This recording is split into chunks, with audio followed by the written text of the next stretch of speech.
Buenas tardes. Bueno, un saludo especial al viceministro, al presidente, a los demás compañeros de la mesa principal.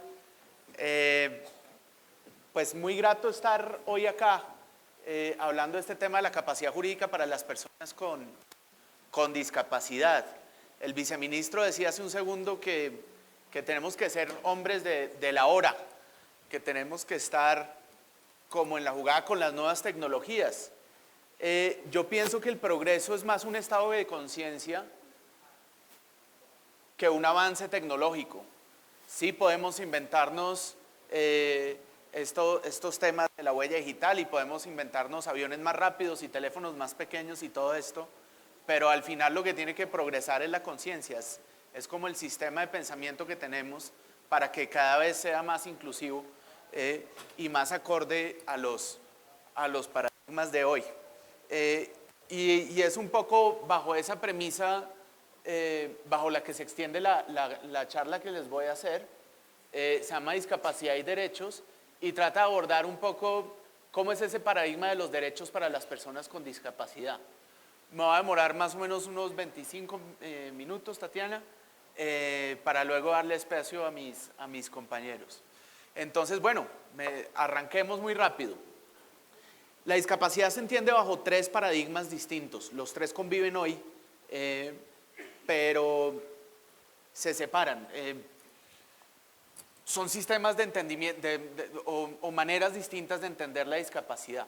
El primero se llama el paradigma tradicional. Consiste en entender a la discapacidad como un castigo de Dios, como una cosa por allá del karma, de las estrellas. Entonces, mis papás eran personas terribles y Dios les mandó un hijo en silla de ruedas para que aprendan, ¿no?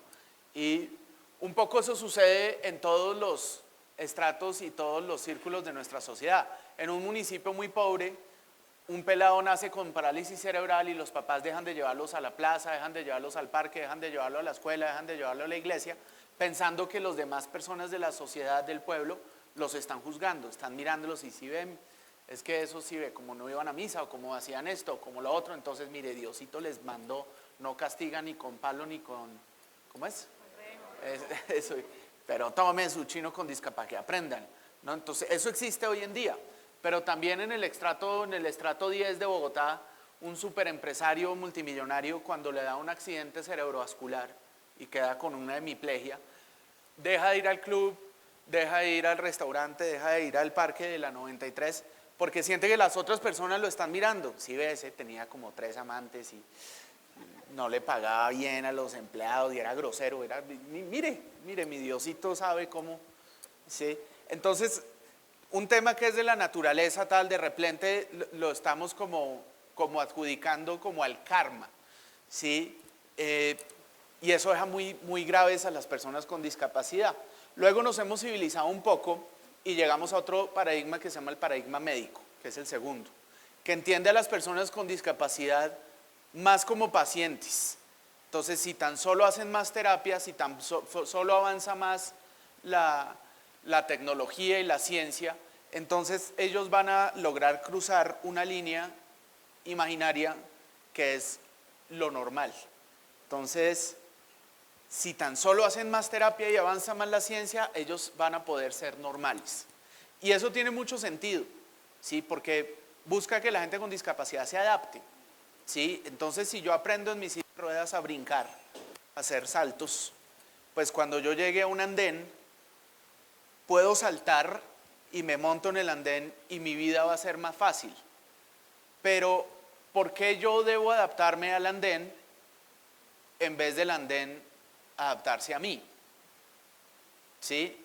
Y es un poco bajo esa reflexión que llega el tercer paradigma, que es el de derechos. Me encontré esto hace años en algún periódico. Dice, lo difícil es andar en una ciudad discapacitada. Y eso es un poco el resumen de la cosa. O sea, que la discapacidad al final estás en la ciudad, estás en el entorno, estás en el andén, está en el bus que no tiene rampa, o está en las personas ignorantes que en la mente todavía tienen barreras para incluir a las personas con discapacidad. Entonces todo este movimiento lo que busca es la inclusión. Sí, hasta que yo no lo vi con dibujitos yo no lo entendí. Pero bueno, acá vemos como 4 modelos sociales: la exclusión, la segregación, la integración y la inclusión. Entonces, imagínense sociedades, si por ejemplo Bogotá está segregada, los ricos viven al norte y los pobres viven al sur, son ciudades así. O modelos integrados, ¿todos los niños deben estudiar? Sí, pero los niños con discapacidad los mandamos a escuelas especiales. Eso no está bien, llevado a un extremo horrible. Para que se hagan una idea de lo perverso que puede ser esto, es como todos los polacos pueden vivir en Varsovia, pero los judíos vamos a ponerlos en el gueto de Varsovia. Sí, un poco esa ha sido la fórmula en general para las personas con discapacidad. Ustedes sí pueden entrar a este restaurante, pero por la puerta de allá. Ustedes sí pueden hacer parte de esto, pero por acá. ¿Sí? En vez de crear soluciones inclusivas a partir de diseño universal, que es lo que busca esa palabra mágica, que es la inclusión. Entonces, bueno, ¿de dónde viene todo este rollo? Viene de una herramienta, Mish, que se llama la Convención sobre los Derechos de las Personas con Discapacidad.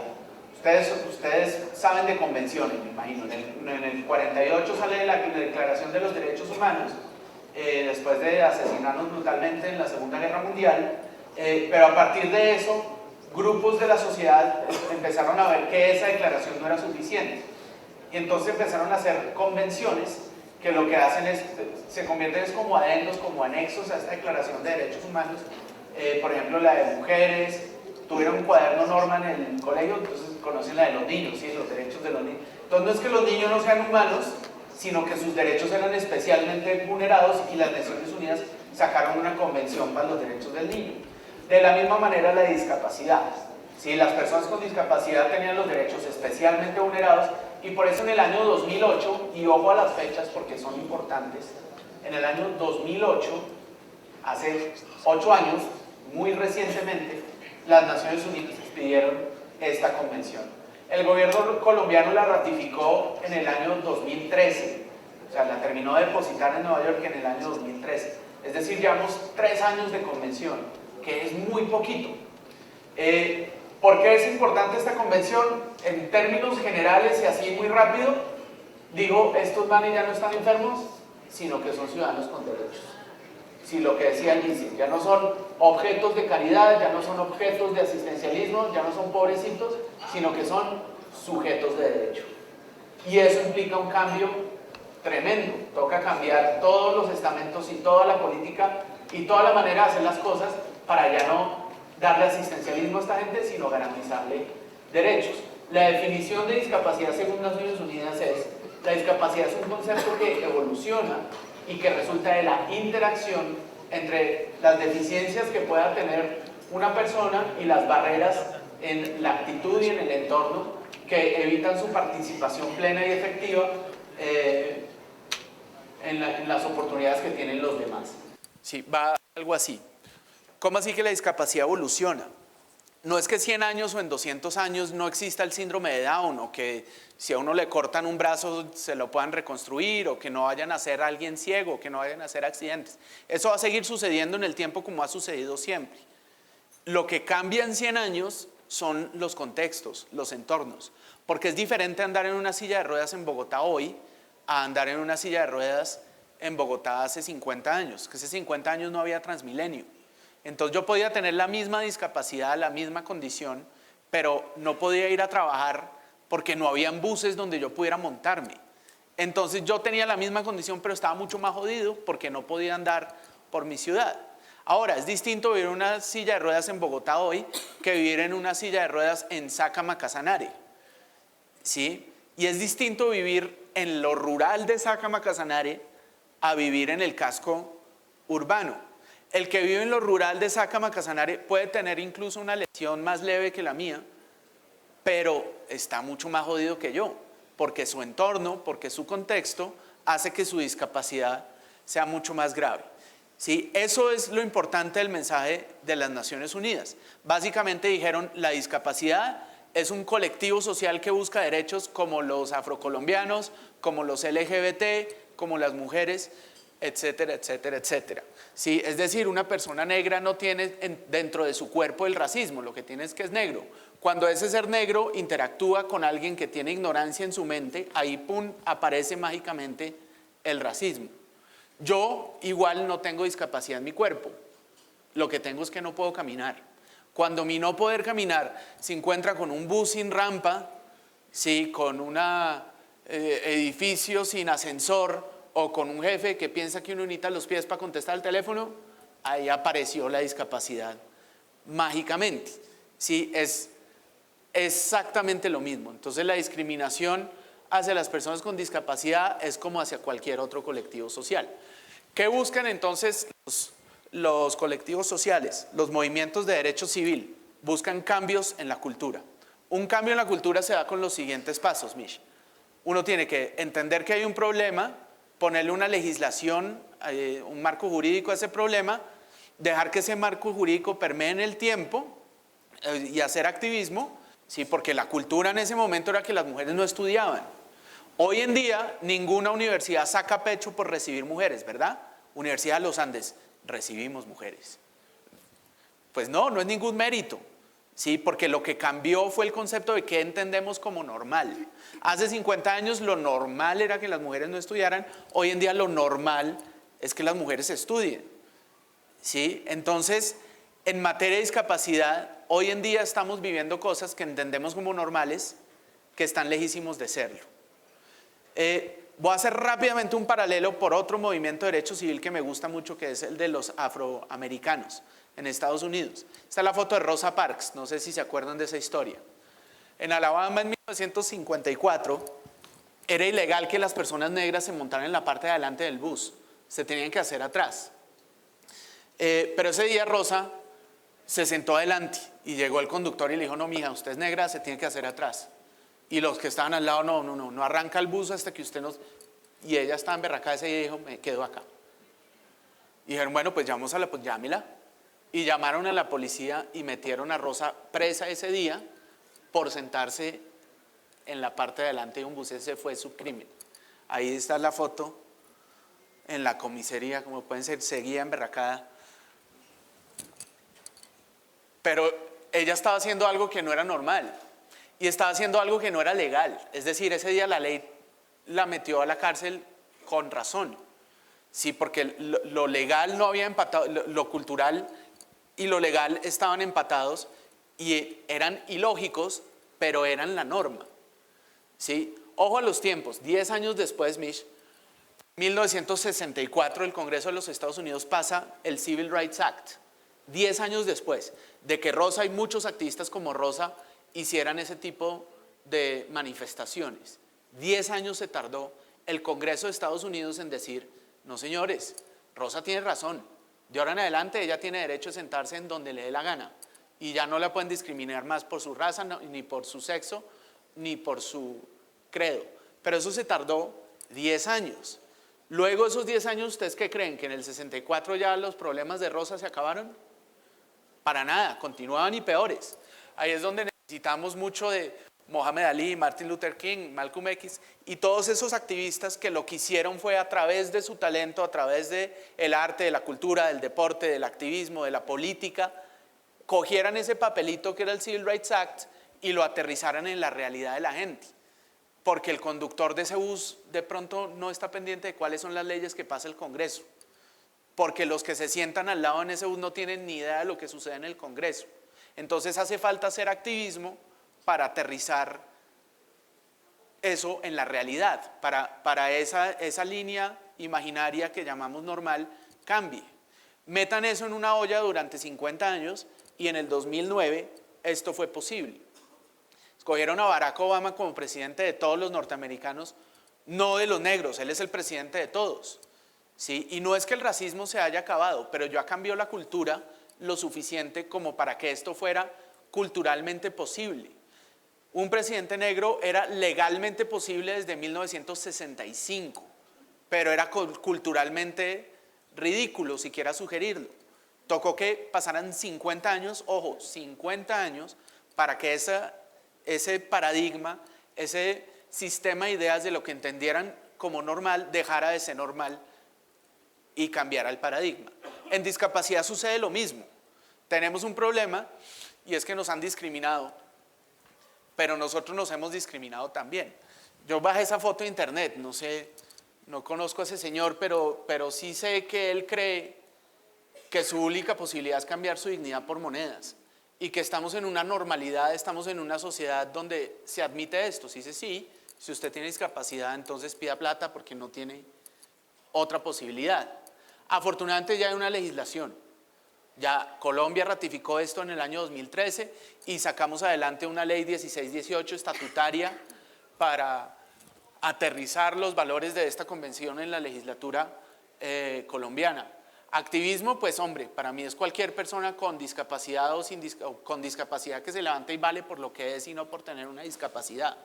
Pero para mí activista es cualquier persona que promueve estos valores desde su ejercicio. Me hago entender, no es un problema de las mujeres que en Colombia haya machismo, no es un problema de los afrocolombianos que en Colombia haya racismo, porque eso nos hace vernos mal a todos.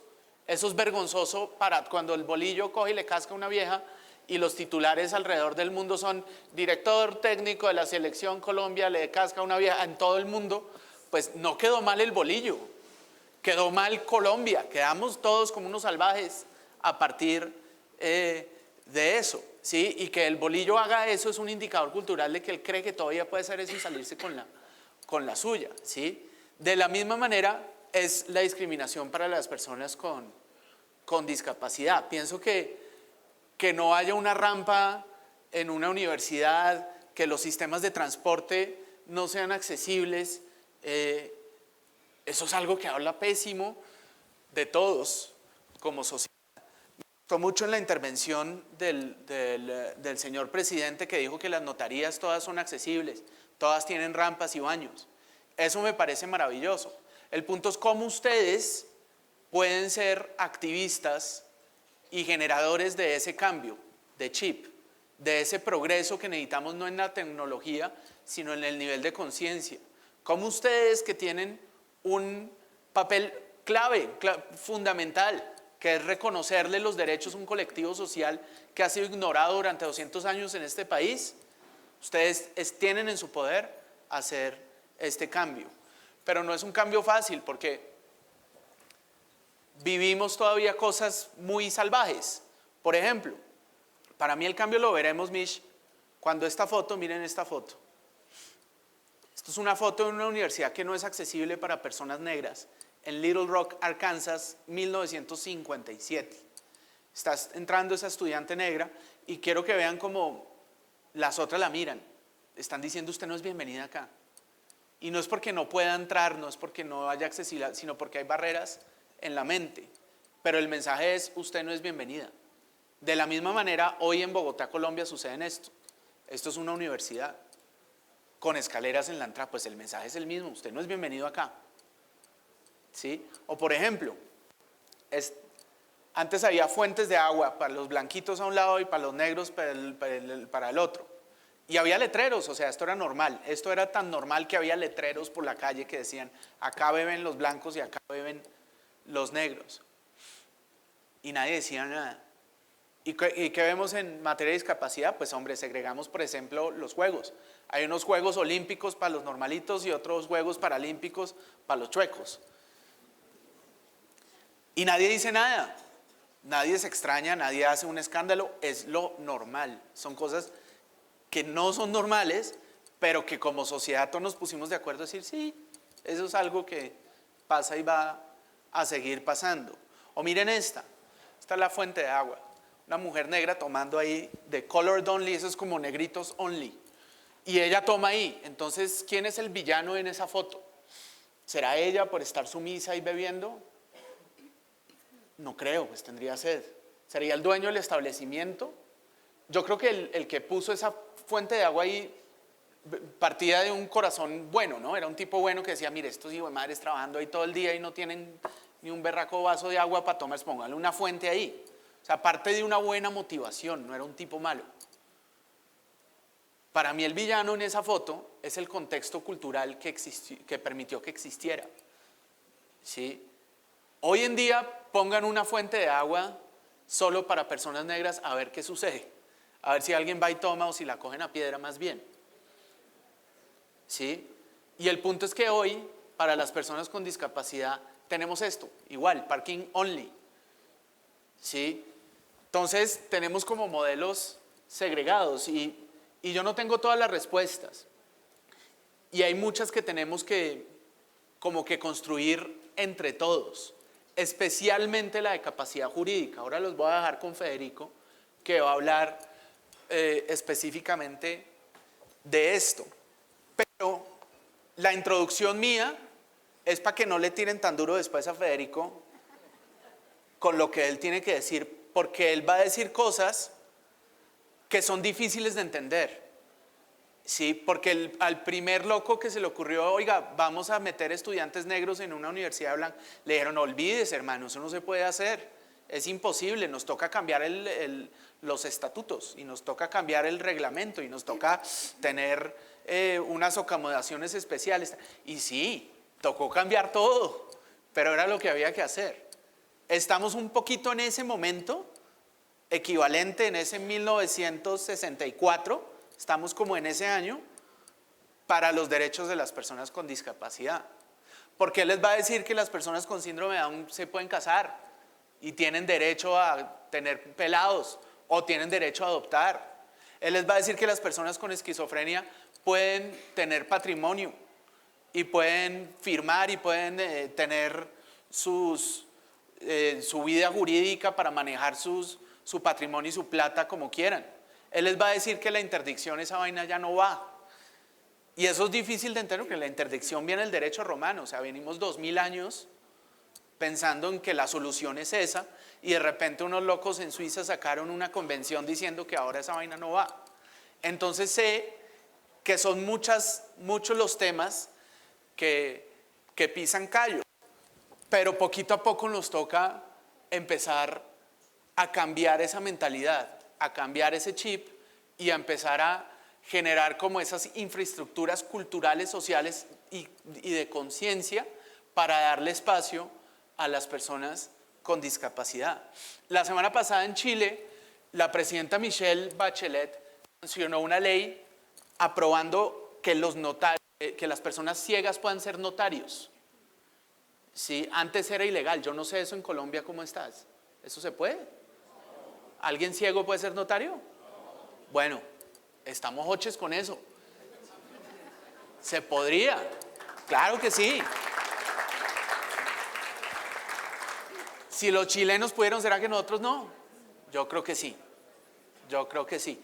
Lo que pasa es que nos toca pensarlo bien, ¿sí? Porque tampoco lo vamos a hacer a los trancazos, tampoco vamos a coger a las patadas y sacar decretos y resoluciones en contravía de la manera en la que venimos haciendo las cosas, sin inventar bien cómo va a ser la vuelta.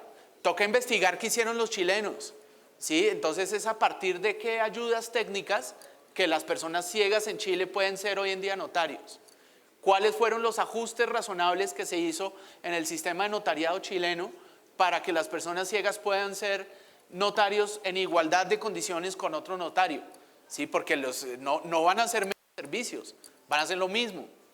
¿Sí? Pero entonces, ¿qué? ¿Van a tener lectores de pantalla que convierten en audio el texto y es a partir de eso que pueden ejercer el notariado? No sé, toca investigarlo, toca investigar qué están haciendo otros países además de Chile para eso, para entre todos mirar cómo vamos a inventarnos en Colombia eso y todos los cambios que tenemos que hacer para que las personas sordas puedan también ejercer todos sus derechos, para que las personas con discapacidad intelectual puedan ejercer todos sus derechos, para que las personas con discapacidad psicosocial puedan ejercer todos sus derechos. Es un reto dificilísimo, pero este foro, ¿cómo es que se llama? ¿Modernización? ¿Había algo de modernización por ahí? Bueno, pues esto es lo moderno, muchachos. Esto sí que es lo de hoy. Artículo 12 de la Convención de Naciones Unidas sobre los Derechos de las Personas con Discapacidad, ratificado por Colombia en el año 2013. Llevamos 3 años en el que no le hemos salido con una solución real a las personas con discapacidad. porque nosotros no la podemos construir solos. Necesitamos de la experticia, de la experiencia, de la paciencia y de la conciencia de ustedes. Necesitamos del coraje de ustedes, que sean valientes y se atrevan a pensar por fuera de la caja y nos ayuden para entre todos crear ese sistema para que no haya colombianos de segunda categoría. Muchas gracias, los dejo con Federico.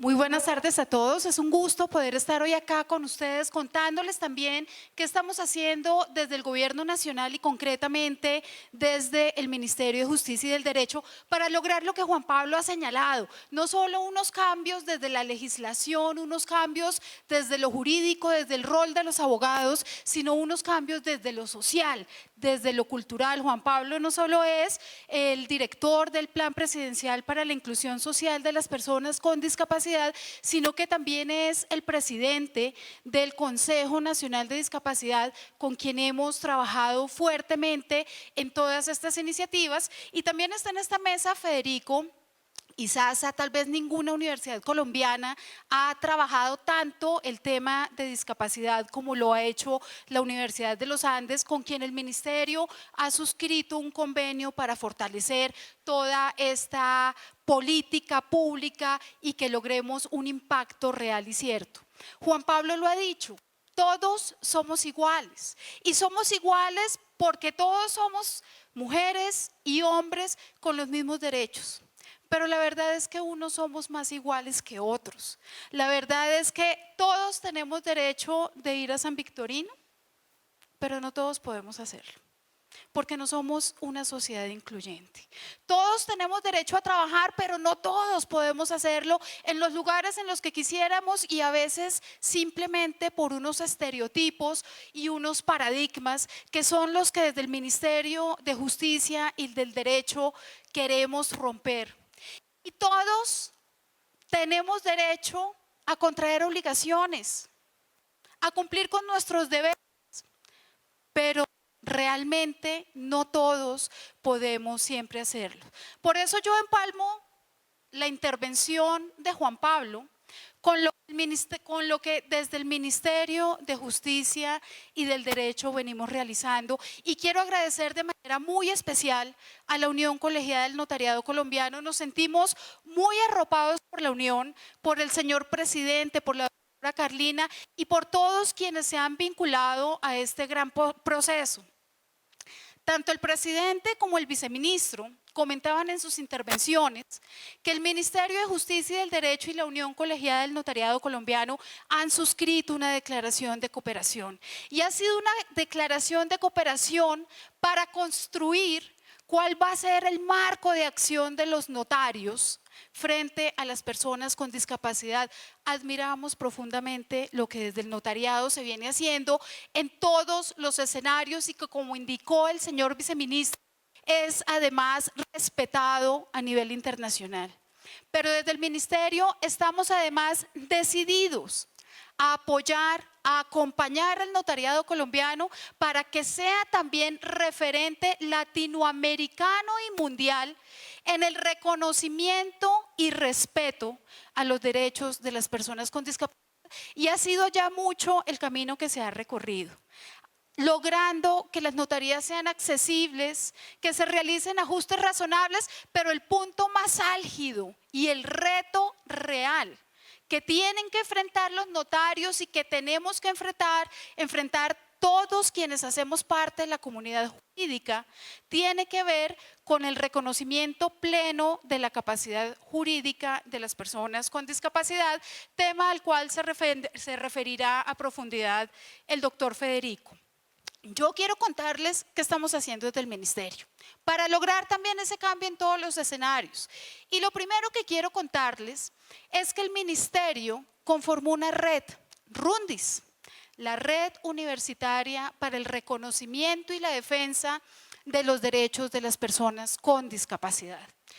Una red en este momento conformada por 52 facultades de Derecho con consultorio jurídico, ubicadas en 19 municipios del país. Estamos formando un batallón jurídico gigantesco. Los futuros notarios, los futuros líderes, los futuros jueces que tendrán una mirada que supera esos paradigmas y esos modelos de la discapacidad a los cuales se refirió Juan Pablo.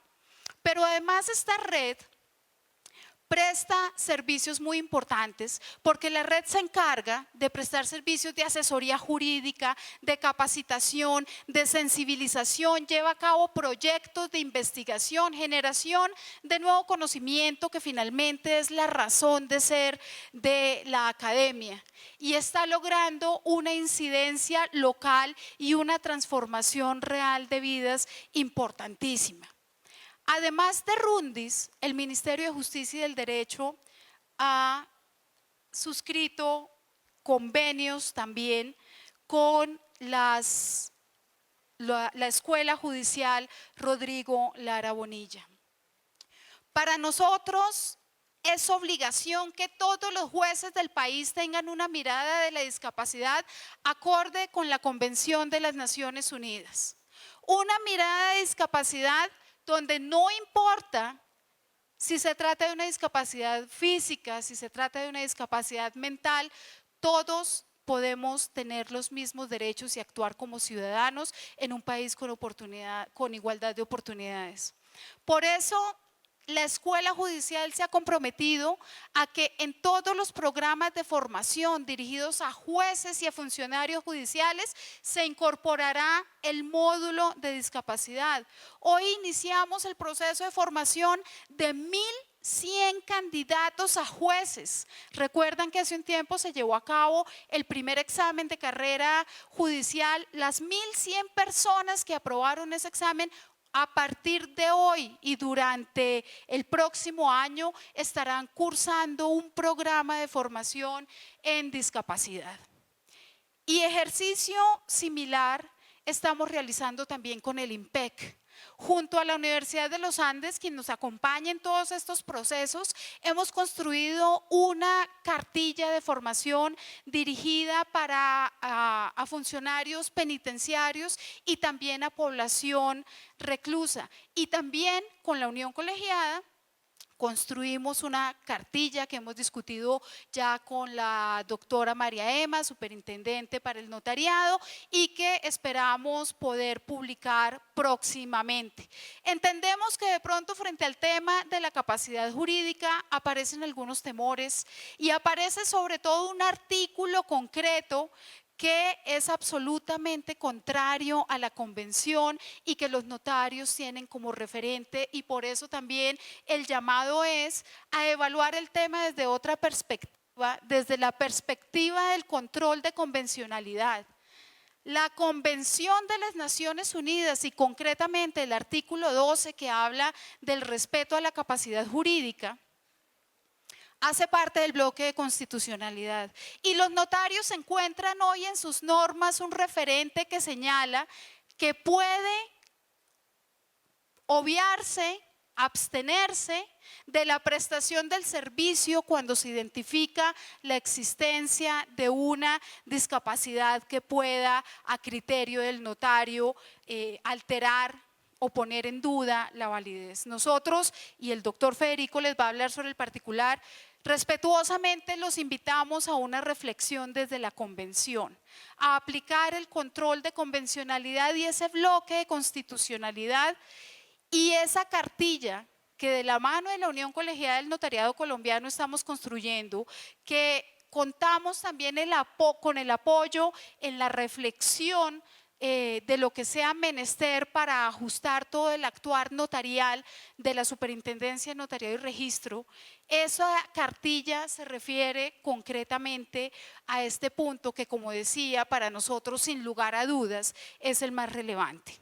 Pero además de los operadores de justicia tenemos que hacer un ejercicio muy importante con la comunidad, un ejercicio que nos ha llevado a realizar foros con la participación de más de 2.000 personas en distintas ciudades del país, a construir guías de aprendizaje, guías de atención a las personas con discapacidad en el acceso a la justicia, donde le indica a todo aquel, incluyendo notarios, por supuesto, que tiene un rol de cara a esa función, a ese deber de prestación de servicios de justicia, de cómo asegurar la inclusión y la participación plena de las personas con discapacidad a partir de la realización de ajustes razonables que pueden ser tan sencillos como recurrir a un intérprete en lengua de señas, como modificar el lenguaje o que puede significar también proporcionar apoyos para la toma de decisiones.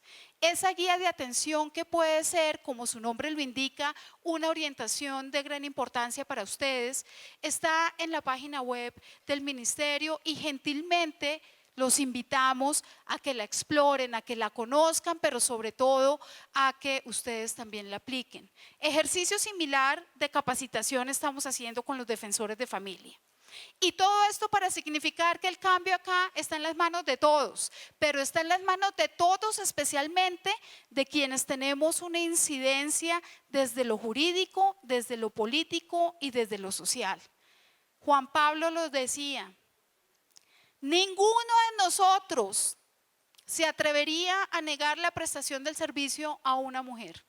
Y si lo hiciera, sería un escándalo de proporciones inevaluables. Pero lamentablemente nosotros, la sociedad, niega los servicios mínimos a las personas con discapacidad. Cuando una persona llega a solicitar el servicio y le decimos aquí no, porque no manejamos lenguaje de señas. Cuando una persona con discapacidad llega a solicitar una conciliación, a suscribir un contrato y le decimos, yo observo que usted no es capaz cuando la capacidad se presume en todas las personas. Ese es el reto y ese es el esfuerzo que desde el ministerio estamos realizando. Y mañana tendrán ustedes una sesión muy interesante con el doctor Ramiro Vargas, quien les hablará además de la mesa técnica que viene construyendo el proyecto de ley para el reconocimiento de la capacidad jurídica de las personas con discapacidad mayores de edad. Necesitamos cambio a todos niveles y el legislativo no es la excepción. Por ello, el presidente de la Presidencia de la República, con el acompañamiento del Ministerio de Justicia y del Derecho, conformaron la bancada IN. Congresistas que ideológicamente pueden estar y políticamente en orillas opuestas, pero que se han unido en pro de la defensa de los derechos de las personas con discapacidad, y desde el ministerio, con presidencia, con la Universidad de los Andes, hemos logrado la capacitación de las unidades de desarrollo legislativo sobre derechos de las personas con discapacidad. Lo que quiero decirles es que este es un esfuerzo de todos y es un esfuerzo en donde extendemos nuestra invitación, nuestro apoyo absoluto para lograr también en las notarías la transformación plena y para, como lo decíamos al principio, y es sin lugar a dudas interés del señor viceministro y del señor ministro, que el notariado colombiano, que ha dado ejemplo en tantas latitudes del mundo frente al desarrollo de su función, pueda ser también el referente mundial en la inclusión de las personas con discapacidad. Todos los países del mundo, más de 160 países del mundo firmantes de la convención, están en este mismo proceso y tenemos la oportunidad de ser los líderes latinoamericanos, y esa es la invitación que les hacemos. Cuenten con el Ministerio de Justicia y del Derecho, cuenten con todos los esfuerzos que podamos desarrollar para lograr que ese propósito, que sabemos que también comparte la Unión Colegiada, se lleve a cabo. Estamos seguros de que así será, por el ímpetu, por la disciplina y sin lugar a dudas, por la decisión que siempre desde el liderazgo del doctor Álvaro Rojas y con el acompañamiento de todos los señores notarios, este gremio ha demostrado. Esas son algunas de las iniciativas, muchas más del ministerio, pero los dejo con lo realmente interesante, que es la parte teórica, académica, conceptual, y nuevamente la invitación desde la dirección del doctor Ramiro Vargas, la Dirección de Justicia Formal y Jurisdiccional. Estamos simplemente para servirles y para acompañarlos en todo lo que este proceso necesite. En 10 años, ojalá en mucho menos, vamos a mirar atrás como hoy mirábamos las imágenes que nos mostraba Juan Pablo y vamos a decir, no es posible que esto pasara, pero yo fui cada parte de ese cambio y la sociedad va a ser más igualitaria en buena medida por los esfuerzos que todos nosotros estamos haciendo para ello. Muchísimas gracias.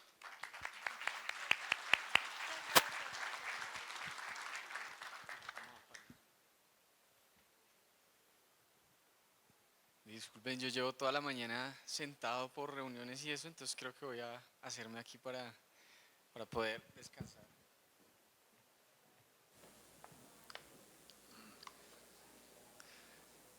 Bueno, muy buenas tardes.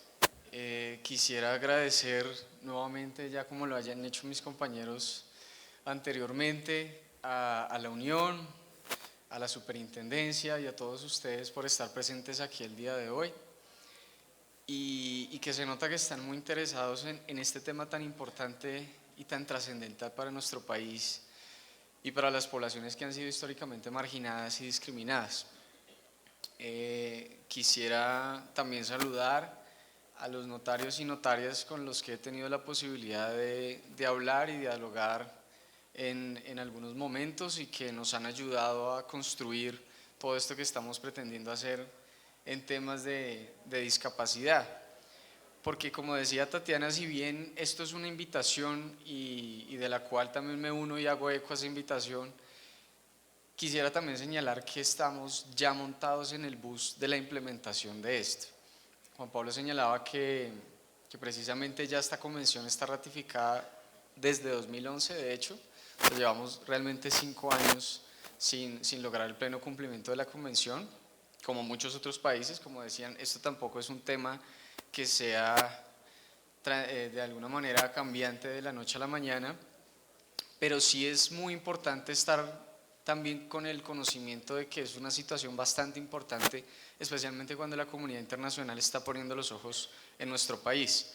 El 23 y 24 de agosto de este año se realizó el primer examen por parte del Comité sobre los Derechos de las Personas con Discapacidad de Naciones Unidas, donde expresó unas preocupaciones muy concretas para el Estado colombiano, especialmente en materia de capacidad jurídica.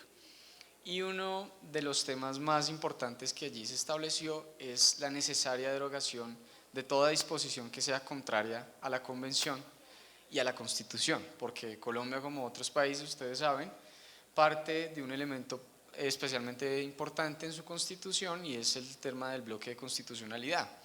Ya la jurisprudencia constitucional en numerosas ocasiones ha establecido que la Convención tiene orden y prelevancia de alguna manera del carácter de la Constitución, y es por eso que desde las sentencias del 92 se señala la necesidad de respetar de manera directa la Constitución y tenerla como marco de referencia, pero también la Convención y los tratados internacionales sobre derechos humanos que haya ratificado Colombia. Y es en este marco donde nos tenemos que empezar a mover, precisamente porque también en numerosas ocasiones ya los organismos internacionales han declarado responsables internacionalmente a los estados por no cumplir con las disposiciones de la Convención. Solo van a nombrar 2 casos. La Corte Interamericana condenó al Estado de Brasil en el año 2008 en el caso Jiménez López, y posteriormente en el caso Furlan contra el Estado de Argentina en 2011, porque precisamente no se había respetado el marco internacional de protección de las personas con discapacidad. Para entrar, digamos, en materia, por favor, ayúdenme con la presentación. Bueno, me presento primero. Mi nombre es Federico Izaza, yo soy asesor jurídico en la Clínica de Derechos Humanos de la Universidad de los Andes, el programa de acción por la igualdad y la inclusión social. Este es un programa que nació en el año 2007 bajo la dirección de la directora Natalia Ángel. La actual directora Paula Torres mandó gratos saludos a ustedes y espera poder acompañarlos en otra oportunidad. Y la primera labor que empezó a realizar País fue el tema de buscar que Colombia ratificara esta convención. Y todo el trabajo desde País desde ese momento ha sido en implementar la convención. Entonces, realizamos prácticas, realizamos sesiones dentro de las cárceles de Bogotá, hacemos litigio estratégico ante organismos nacionales e internacionales y también hemos estado apoyando en temas de asesoría técnica al Estado y particularmente en este momento al Ministerio de Justicia. Quisiera de alguna manera comenzar muy brevemente con lo que Juan Pablo estaba expresando previamente, ya que estos sentidos comunes que se generan y que nos estamos generando con estos modelos de discapacidad tienen una respuesta concreta del derecho. Como ustedes saben, lo que hace el derecho es regular lo que en algún momento determinado la sociedad entiende como correcto o incorrecto. Y este es el caso también que sucede con los derechos de las personas con discapacidad. Entonces, para introducir un poco el tema de la convención, que es finalmente nuestro marco internacional y de referencia particularmente interno, algunas nociones que digamos ya las que había tratado Juan Pablo respecto a los modelos, y nos ubicamos entonces en este modelo, el modelo social donde buscamos la plena inclusión de las personas con discapacidad. Esta convención, como les decía, fue ratificada en 2011, a Colombia, digamos, al día de hoy está en deuda con ratificar también el protocolo facultativo, pero esperamos también que sea una de las consecuencias que se generan a partir de la revisión. Y hago otra vez, digamos, de alguna manera énfasis en lo que estaba señalando Juan Pablo, en el tema del concepto. La discapacidad la entendemos entonces como esa interacción del cuerpo, la diversidad humana con esas distintas barreras en el entorno social. Y particularmente importante el tema de discriminación, porque este es un tema que nos atañe a todos y especialmente a aquellos que ejercen de alguna manera funciones que tienen que ver con servicios públicos. Y es el tema de que la convención nos trae una definición muy explícita de lo que es la discriminación por motivos de discapacidad, algo que ya se ha hecho en otros órganos internacionales, en otros tratados internacionales, para definir cómo tiene que ser el trato particular que se realice. Y aquí la discriminación entonces se establece como aquella exclusión o restricción cuyo propósito o efecto, de las dos maneras, obstaculiza el goce efectivo de uno de sus derechos. Y aquí lo importante, digamos, para el tema con el que hemos estado hablando es el tema de ajustes razonables. Ustedes han escuchado durante el día y la tarde el tema de ajustes razonables. Los ajustes razonables son aquellas modificaciones que nos permiten, de alguna manera, hacer y lograr que la persona con discapacidad, que ante una barrera particular con la que se encuentre, pueda ser eliminada esta barrera y goce de su derecho. Y esto es particularmente importante, sobre todo cuando la misma definición de lo que es discriminación señala que la denegación de ajustes razonables que no sean proporcionales, que sean proporcionales y que sean solicitados, constituyen también discriminación.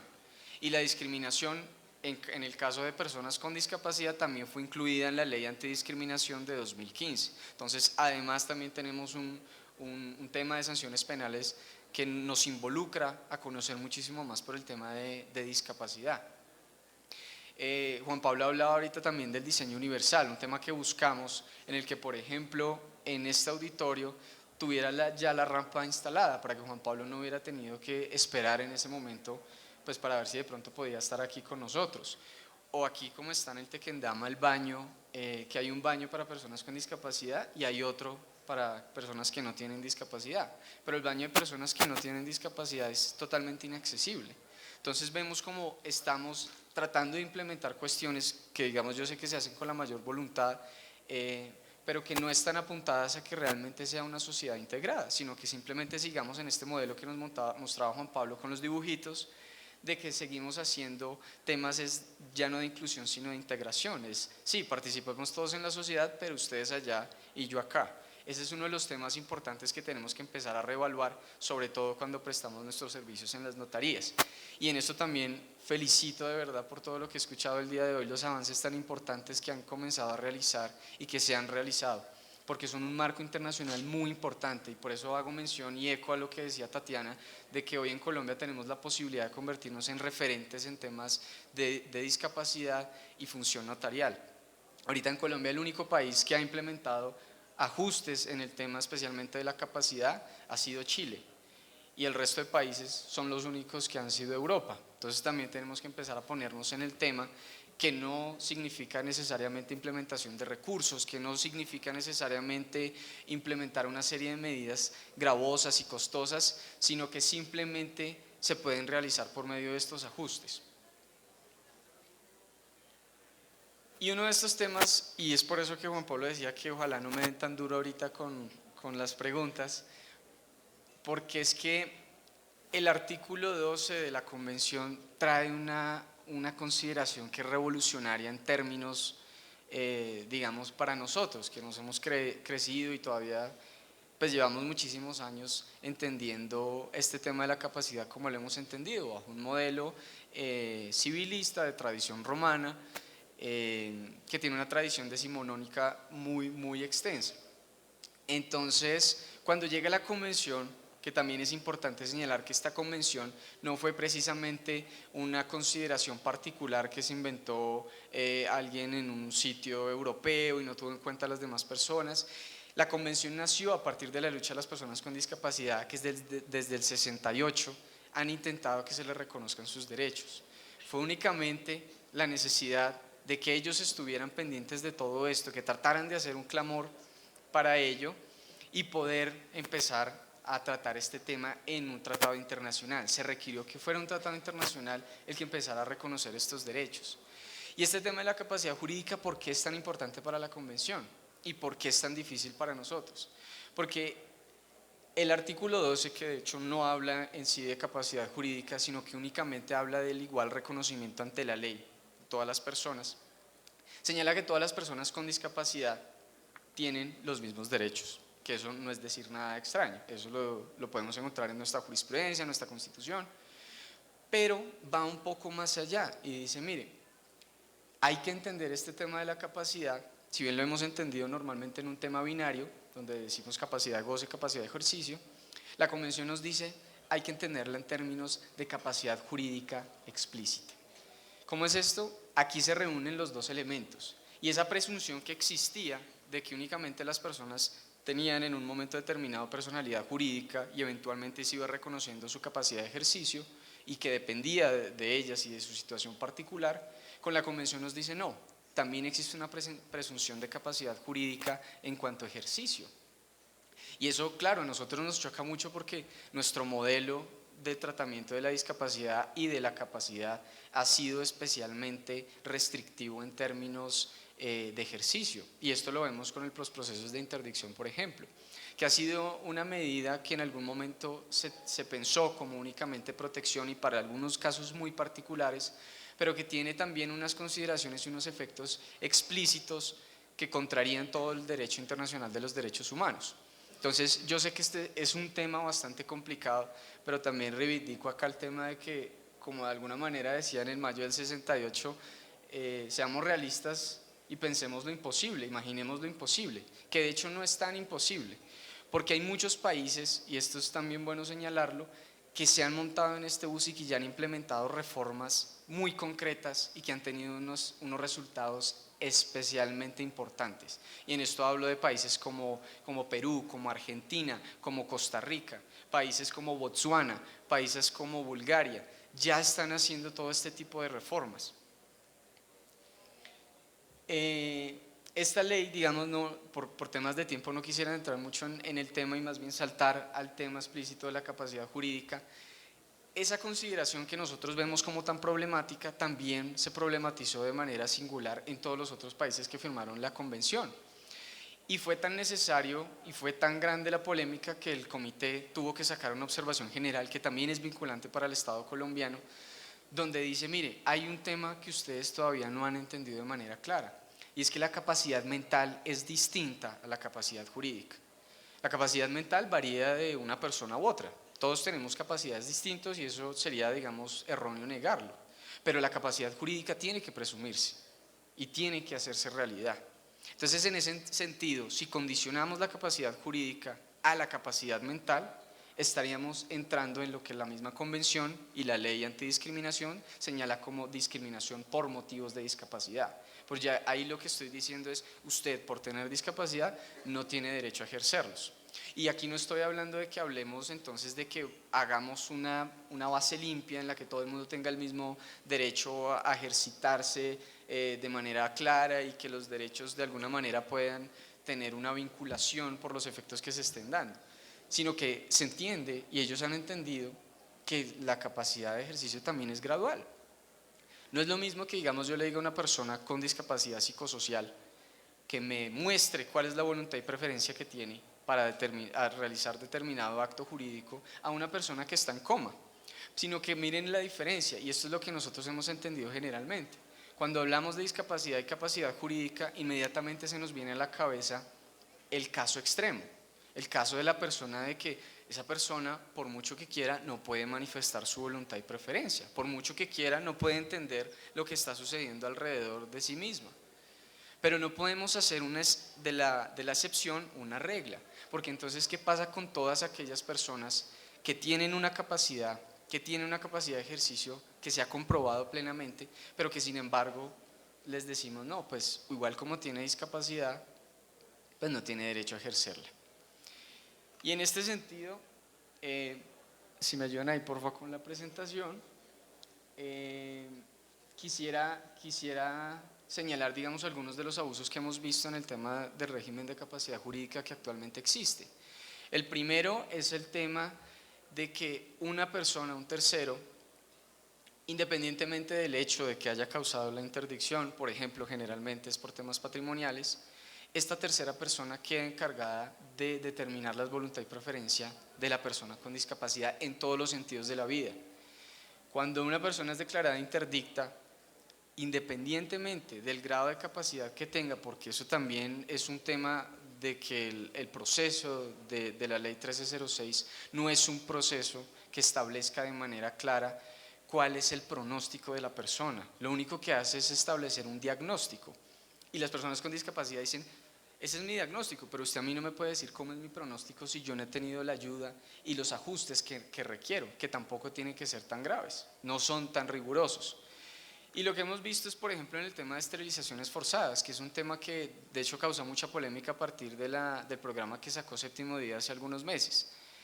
Es importante señalar que ya de hecho la comunidad internacional en repetidas ocasiones le ha dicho a Colombia que realizar actos como el de la esterilización forzada sin el consentimiento de la persona que se está sometiendo a ella, independientemente de la razón, constituye tortura.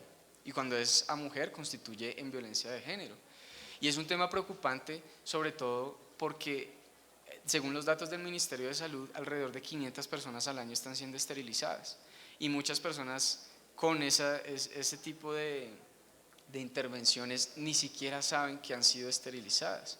Eso es una violación incluso a los derechos más personalísimos de la persona, que no tendría por qué tocar este tema de la interdicción. Y quisiera, ya debido al tiempo, terminar en cómo todo esto, digamos, de alguna manera entra a jugar en las funciones que ustedes cumplen. Acá está, digamos, lo que ha establecido en algunas sentencias como estas que estoy mostrando en este momento. La Corte Constitucional ha reconocido que tiene que empezar a buscarse la eliminación de estas figuras de sustitución de voluntad. O sea, ya esto es jurisprudencia de sentencias tanto constitucionales como de tutela, y dice que tiene que empezar a buscarse un tema de apoyos. Tenemos que empezar a implementar ajustes razonables y apoyos para que todas las personas, independientemente de la situación, puedan comenzar a tomar decisiones por sí mismas. Hemos tenido proyectos piloto en muchísimos países del mundo donde hemos trabajado con las familias y con las personas con discapacidad, y cuando existe una red plenamente constituida que brinde los apoyos, no hay problema para ejercitar sus derechos. Y esto lo hemos visto sobre todo porque es que esto no es un tema que se invente la convención. Todos necesitamos apoyo para realizar nuestras actividades diarias. Dígame, que levante la mano aquí la persona que no reciba consejos o ayuda de alguien para definirse en un tema particularmente importante para ella. Nadie, porque vivimos en sociedad, y precisamente por vivir en sociedad estamos de alguna manera vinculados a recibir ese apoyo de las demás personas. Y ya para terminar, quisiera entonces mostrar cuál es el reto, especialmente en temas notariales, y es pensar en formas más flexibles, temporales y revisables y voluntarias que respeten la autonomía. Todo lo que hagamos tiene que respetar la autonomía. Y revisando, digamos, cuáles son las funciones del notario y la labor que cumple por su cercanía a las circunstancias particulares de la persona, su conocimiento sobre la familia, sobre su situación socioeconómica, sobre sus capacidades, se convierte en un apoyo en los términos de la convención. Y esto en España ya se ha realizado. Los notarios, muy interesados en el tema, realizaron una fundación, constituyeron una fundación para pensarse este tema de la capacidad jurídica. Y hoy tenemos personas que en España, sin que haya todavía un régimen de capacidad plenamente modificado, cumplan y de alguna manera ejerzan sus derechos como cualquier otra persona. Y no estoy diciendo que lo hagan de la misma manera, porque precisamente esto muestra que hay una diversidad continua. Pero incluso en esos momentos en los que las personas dicen es el caso extremo, no se puede hacer, también hay unas normas y de alguna manera un postulado que establece cómo debe hacerse. Esto lo hizo Argentina. Argentina, el tema grande fue con el tema, ¿se acuerdan cuando Gustavo Cerati quedó en coma? Estaban las personas de la convención y estaban los de la tradición civil. Y dijeron, bueno, todo este tema de apoyos es muy chévere y se puede realizar. O sea, allá hubo un trabajo grande con la tradición civilista ortodoxa, digamos, en la que decía, hemos visto que sí se puede, hemos visto que una persona con síndrome de Down puede casarse, que puede realizar actos jurídicos con los apoyos suficientes, con los ajustes particulares del caso. Pero dígame qué hacemos con Cerati. Mírelo, ahí está en una cama y no puede hablarme. ¿Cómo hago yo para expresar su voluntad si tenemos que decidir ya sobre el patrimonio de la persona? Y en esos casos en los que se dijo, cuando se hayan agotado todos los ajustes, todos los sistemas de apoyo necesarios para conocer la voluntad de la persona y aún así no se pueda, entonces obviamente vamos a entrar a un tema de sustitución de voluntad. Pero ¿quién lo tiene que realizar? Lo tiene que realizar una persona de confianza, que sepa cuáles han sido sus voluntades y preferencias durante su vida. Seguramente por ser Cerati, lo más común y lo más normal habría sido es que él, como era, hubiera dicho, pues yo no quiero que mi plata quede, no sé, de pronto para la iglesia, por como era Cerati, sino de pronto para una escuela de música. Y así fue que se realizó. Entonces, incluso cuando se sustituyó la voluntad de la persona, en ese caso extremo, se respetó la voluntad y preferencia de su vida. Entonces los invito a que se unan a esta bonita causa, que más que una causa es una obligación internacional para el Estado colombiano, una obligación constitucional, y hagamos de lo imposible posible. Muchas gracias.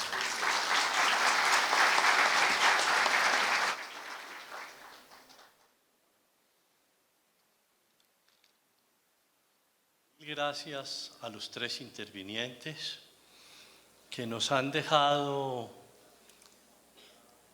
un mensaje extraordinario para estudiar, analizar, reflexionar sobre la misión